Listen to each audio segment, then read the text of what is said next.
Greetings, humans. So what we're going to be talking about this week is how to successfully rip your DVD media into a digital format. We all know that physical media like DVDs and Blu-rays are rapidly going the way of the dinosaur and are being replaced by streaming and digital copies. Now what I mean by that is that, your DVDs are not going to vanish off the store shelves tomorrow, but you can see a gradual decline in sales and physical media becoming more of a hassle than an advantage. But what happens if you do have a vast quantity of DVDs on your shelves? You're a movie fan, you love TV shows, you've been collecting for a while. How do you get that physical media content into a digital format that you can then watch on your Mac, your iPhone, your iPad, and most importantly, your Apple TV? So what I'm going to show you today is how to successfully do that, to create high quality DVD rips of your library. And best part is what I'm about to show you. The software is free. So first thing you're going to need is a piece of software called VLC, which stands for the Video LAN Client. So you just fire up Google, type in VLC, and you'll see right here, it'll be the first link at the top of the Google page. So you click on that. It'll then take you to videolan.org. And at this point, you can then download the VideoLAN media player. Now, this is a media player that could become incredibly useful for you. Once this is installed, you can use VLC to play back any video source that you find on the internet, even Blu-rays. If you have a Blu-ray player or burner hooked up via USB or FireWire to your Mac, even though Apple doesn't provide Blu-ray software to play back the Blu-ray movie, if you install VLC right here, you can successfully play back that Blu-ray content on your Macintosh. You need this software because there's a component in the software which allows you to rip a DVD. So whether or not you use this application to play back media or not, it needs to be installed on the Mac in order for the next piece of software I'm about to show you to be able to rip and encode the DVD. So we're going to go ahead and start the download here. And we're going to download the latest version of VLC for Mac. Yeah, gosh, here we go. It's going to give me one. There we go. And now we're downloading the well, almost downloading, I guess. Through one and go. Thank you. All right, so we're downloading, and we'll be back in just a moment. Okay, we're back, and we've successfully downloaded the VLC applications. Let me just minimize this web browser. And if we go down here and we open up our downloads folder, you can see right here we got the DMG file. So we'll just click on that. You can see it's going to go ahead and open up the file. And now we just go over to the Finder, and there you can see the contents of the DMG file. We have the VLC app, some documentation, some goodies, some extras. But what we're really interested in here is the VLC app itself. So we'll go ahead and highlight that, and we'll drag it over to the Applications folder. And you can see that's added to, as you can see, it's going to be adding to Applications. And it's 130 megs. I didn't realize it was that large, but there you have it. So that'll download into the Applications folder. You can see it's downloading down here also.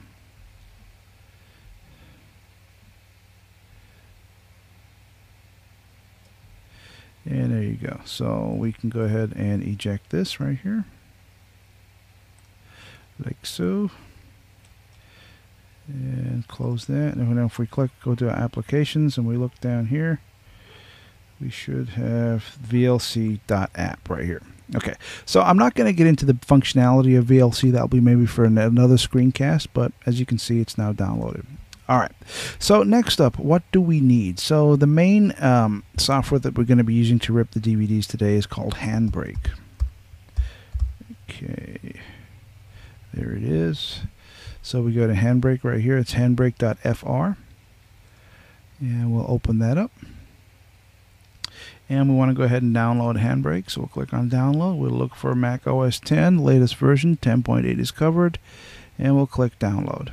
That'll also take us to SoundForge, SourceForge rather, and we'll go ahead and download that application. And we'll be right back. Okay, so Handbrake is now successfully downloaded, and we'll go ahead and open up the DMG file for Handbrake right here. Let me just minimize this web browser. And there you go. Scanning, checking volumes. We'll go over to Finder. And there you can see handbrake.app. So what you're going to need to do is just drag that into your applications folder. So I'm going to create another Finder window here.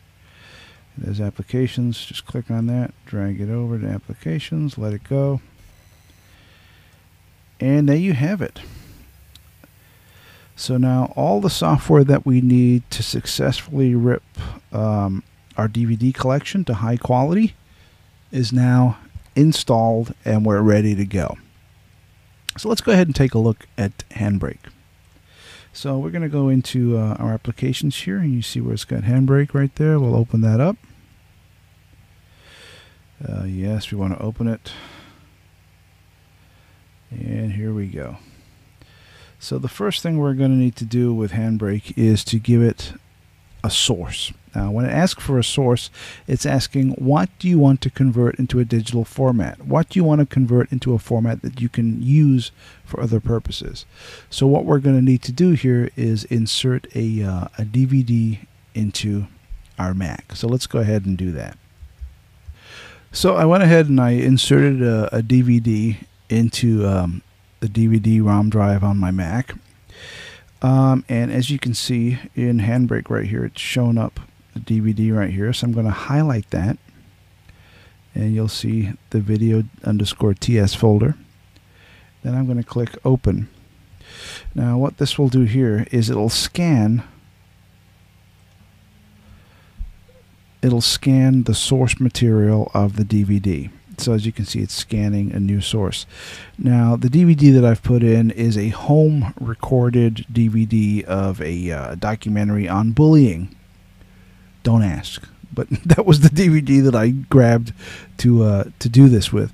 Now this will work with pretty much 99% of all DVDs that are available. So if you've purchased a movie in the past and you want to convert that, you know, if it's a commercially available movie, this software will do that for you. So as you can see, here we go right here. It's recognized the DVD.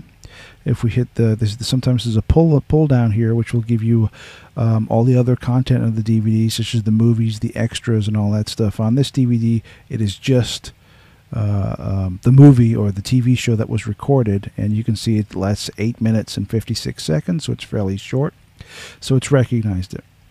Right here is the file or the destination as to where you want the output of your digital copy to go.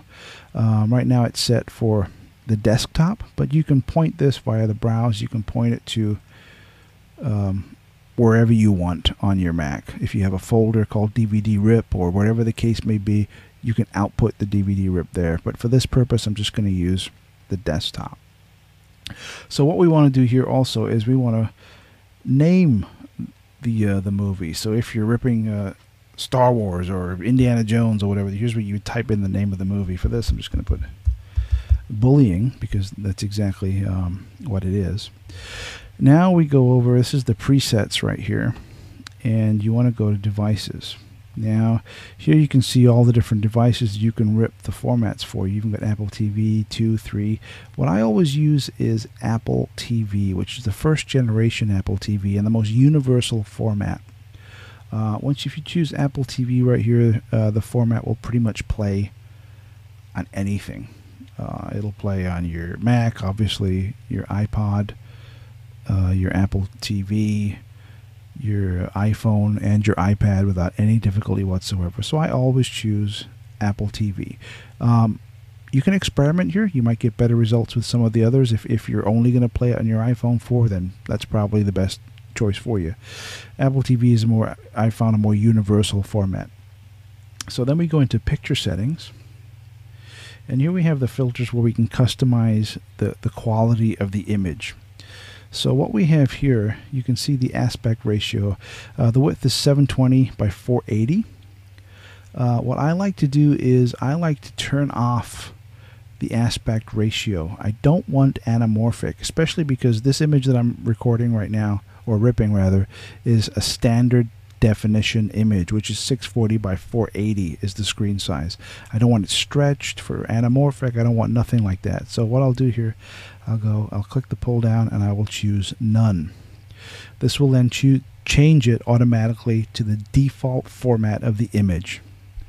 So we're set there. So if you look, the source is 720 by 480. The output is going to be 624 by 480, which is perfect. I then go over to filters. And what I want to do here is I want to deinterlace the image, because what I'm ripping here was recorded on interlaced video. If I just rip it the way it is, I'm going to get artifacts when there's a lot of movement, and you might see this. You get little lines and things of that nature. So by deinterlacing it, it'll get rid of that and make a much smoother and crisper image. So I switch it over to deinterlace, and I'm going to change that to fast. Now I want to check the quality of the image, see how it looks. So you got a preview button right here. So I'll click on preview, and we'll move this over here. And this will give me a basic output of what it looks like. So you can see looks pretty good. I can skip throughout the movie. Very nice. Bunch of kids being bullied. Okay, very good. So far so good. It's looking good. So I'll go ahead and I'll close that. And now we're ready. We're ready to rip the DVD. So all I need to do now is click Start. And you'll notice on the bottom of the screen here, it'll come up in a second once the disc is scanning the Q title 1 of 1. And there you go. We're now ripping the DVD. So when we're done here, we'll be right back to check on the quality of the rip.